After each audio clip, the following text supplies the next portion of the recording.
The joke in the office really is that what we're trying to create is, Honda have taken us 75% of the way there. What we're trying to make is a Honda Africa single. That's the buzz in the office really. We want the functionality of that bike with its capability to enable us to sort of move around and navigate accurately and be safe and keep everything protected. And the CRF 450L in standard trim does a lot of those things, but just those extra little bits that we've added just give it that real travel capability. And I've noticed it's not got the full, I mean, the whole Dakar rally style is quite popular at the moment. A lot of the other manufacturers, the KTMs, the EXCs, you can get kits that do the full fairing on the front. So why have you not gone down that route?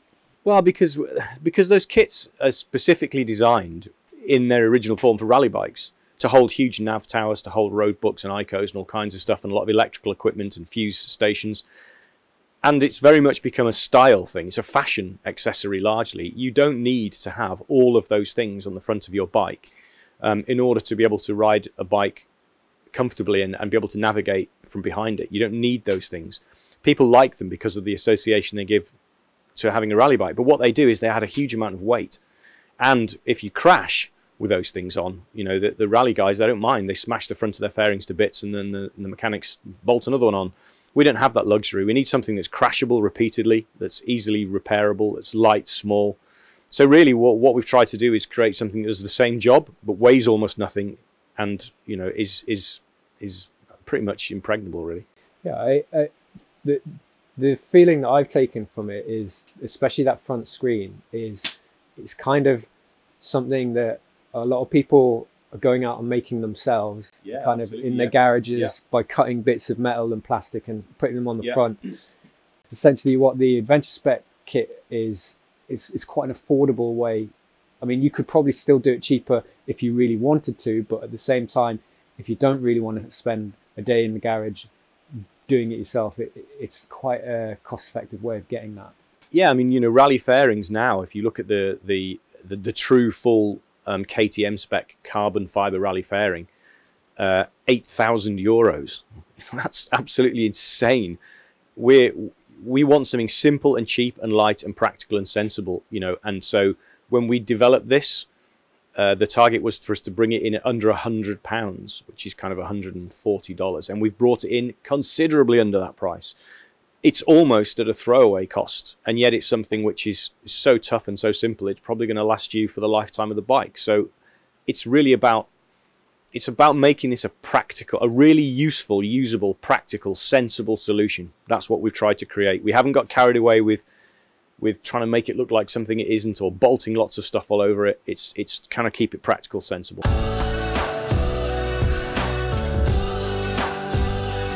It's essentially a piece of kind of stiff plastic that is mounted to the frame. So could you just talk us through the components and how that mounting system works? So it's very simple. There are two plates of aluminium cut to shape, which bolt onto the top of your triple clamps. So you have 4 bolts, if you like, clamping the very top of your fork legs onto your triple clamps.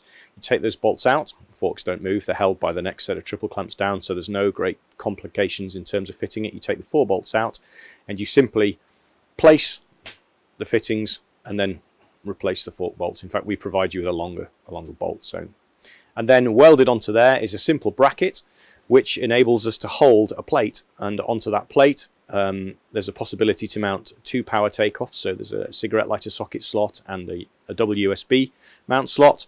There's a position for a GPS. In this case, we've put a Garmin Montana onto ours to go into that. And then mounted off the front of that, in a very simple fashion, is a small, as you say, piece of essentially plastic. And that just has a slight bend and a shape to it. And those components all together go to make what you see, which is a 4-bolt, bolt-on, bolt-off, all removable within literally less than 60 seconds. Simple screen mount system.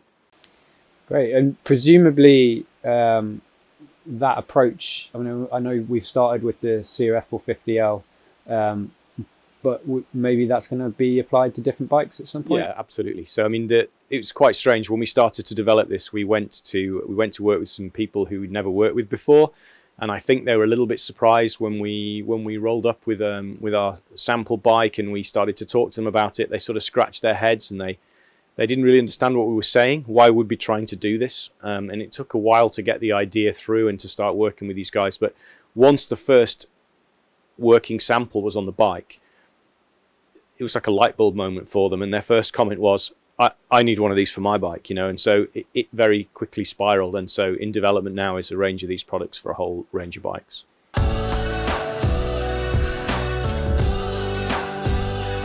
You mentioned the Bosch Plate. I guess it's fairly straightforward. Yeah. Is it easy to fit? You know, and what is it replacing? Okay, so the original CRF 450L Bosch Plate is a fairly standard manufacturer Bosch Plate. It's made out of a very flimsy plastic, which frankly isn't going to protect anything in the event of an impact. Really, it isn't. It's a skid plate, and I suppose at best you could call it a skid plate. And what it does is the original, it's a twin beam frame. So we have two frame rails coming underneath the engine right the way around, and that plastic sheet almost just bolts to the bottom. And so if it sort of kind of deflects impacts to the bottom of the bike, basically. But if you get anything of significant pointed hit or almost anything else at all, we've seen from our experience that breaks. In addition to which, it doesn't come up very high. It's a very shallow plate. And as I've said, I'm not entirely sure what most of the widgets do on the side of the engine of the CRF because it's got an awful lot of emissions regs on. But to the forward right-hand side of the engine, there's an awful lot of, around the water pump area traditionally of a dirt bike, there's an enormous amount of tubes, pipes, aluminium castings, and they look horrifyingly susceptible to damage. So it's a very simple Bosch plate that we fitted. It's just a couple of bolts, bolt on, bolt off. And what it does is it sweeps those and stays very close to those frame rails, sweeps up very, very tightly, keeps it as tight as we can, but also protects those really vulnerable looking extras. Okay, great. And it's fairly easy to fit? Really easy, yeah. It's bolt on, bolt off. There's no extra, there's nothing fancy, nothing clever, no extra parts. Job kind of thing. I would think it's probably less than 10 minutes, yeah. You take the existing, I think from memory, and this is from memory, I think there are 5 bolts holding in the standard Bosch plate. I think there's 3 8mm and 2 10mm. You drop those off, you put the Bosch plate on, you screw them back in again. So it's not really going to slow down your oil changes and all the rest of it? No, not at all.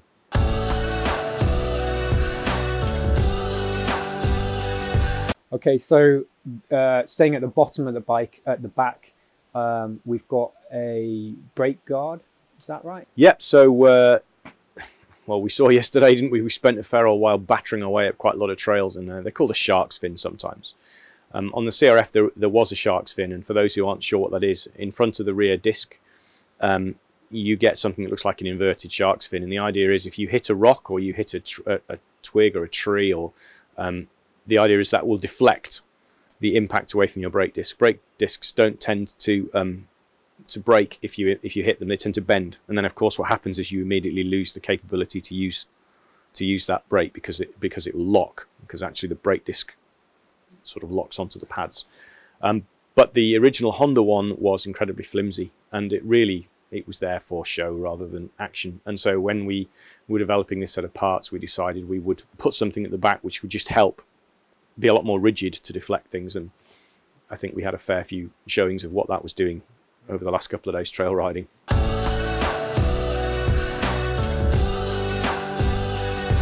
As the bike comes in stock, it has a full subframe. Is Yes, that correct? it does. It comes all the way around Yep, back. And absolutely. It's got quite a meaty number plate hanger at the back. Wow, that's some serious piece of engineering. Yeah, the standard CRF 450L number plate hanger. Yeah, I mean, wow, that's Honda engineering. It's a beautiful thing, but it is overkill for a dirt bike. I fully understand probably what it's doing there, but in reality, it's huge. It's quite heavy. It pushes really far back and really low down. And in addition to that, the original design has these reflectors that are sticking out the side of it, and it has this huge number plate on the back. And we all know that isn't going to last long. You know, it just won't. Particularly in the UK, we have great big number plates. So it was a real target of ours to try and reduce that down.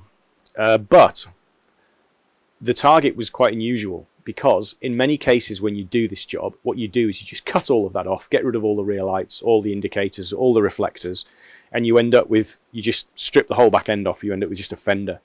We wanted to keep this bike legal. So our brief was, we want to reduce the size of this, make it more compact, make it less susceptible to damage without compromising the legality of the bike on the road. And that's what we've managed to do. So we've squashed it, tightened it, brought it in, reduced the weight, reduced the kind of the bulk of the entire operation, but we've kept its full functionality. So all the brake lights are still working, all the number plate lights are still working, the reflectors are still in place, the indicators still work. It's fully legal, but it's significantly reduced. And it just mounts in the same location? Identical. And then the other kind of significant thing on this bike is the ability to carry luggage. Now, it does have a full subframe, so it would take kind of the saddle bag quite well. But Adventure Spec have also created a rack system. So could you talk us through that and what makes it quite special? So when I was away in Africa, I used a throwover system, a giant loop throwover system, and I've always loved that system, and I was really happy with it. I love the throwover and just a roll bag on the back, no racks, no luggage, absolutely fine. But that system has a very small volume capacity, and I'm fine with that. 7 litres a side and a 15-litre tail bag, and I went off for weeks and weeks. But many people want to carry more. We know that they do. That's standard. I'm very unusual in the amount of kit that I carry. And so when you want to start putting more onto the back of a bike, the subframe that's in place is more than capable of carrying the weight, but you have to find ways of attaching things to the bike. That's where people tend to stumble. The first thing that most people want to do is they want to put a flat plate to the rear of the bike. And so whether that's to put a tool bag on, which you can do with this bike, you can put quite a heavy tool bag or some fuel on the back because it has this subframe. It's rigid enough to carry that, which a lot of dirt bikes aren't. So the first thing was, let's get a flat plate onto the back of it to enable people to choose what they fits to the back of the bike. And that proved to be quite straightforward because of this subframe and because of the mounting points. That was great. So we put that on.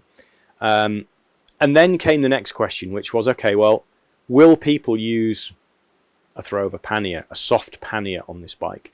And the truth of the matter is, many people probably will choose to do that. It's not a big fat soft throwover pannier is not really ideal for technical trail riding, which I think is probably the forte of this bike. It's one of its great strong points. But as we showed yesterday, if you do choose to use that style of luggage and you use a soft throwover bag, it's more than capable of coping with it, and that was part of yesterday's test really. So the problem with putting big soft panniers on the back of a bike is they tend to flop inwards and catch under the back wheel, and that's very dangerous. Or they sit onto the exhaust and they burn, set on fire. That's not great either. And so we needed to create some kind of rack system which was small and light enough to hold those panniers off the back wheel and off the exhaust, and be capable of taking impact and bumps and bangs, and be simply bolt on and bolt off, without getting into the usual situation of tubular frames, braces going around the back of the bike. It all gets very complicated. So the idea was super simple, separately fittable, if that's a word. So you can put the rear rack on if you want, or you can put the panniers on if you want, or you can put them both on. You can choose how you do it. It's a modular system. And hopefully what we've come up with is a super light, super simple system that you can choose to fit or not fit, depending what you're doing with the bike. Throw on, throw off. That's the idea. Yeah, great. What I really like about it, and you mentioned, is that it's not tubular, it's flat, and it keeps like a really slim profile. Yeah, absolutely. Big thing for us was, from the rear of the bike, keep it as tight as we can, because the last thing you want on a dirt bike is to increase the width of it, because you're always getting caught on things, walls, trees. Just keep that tight.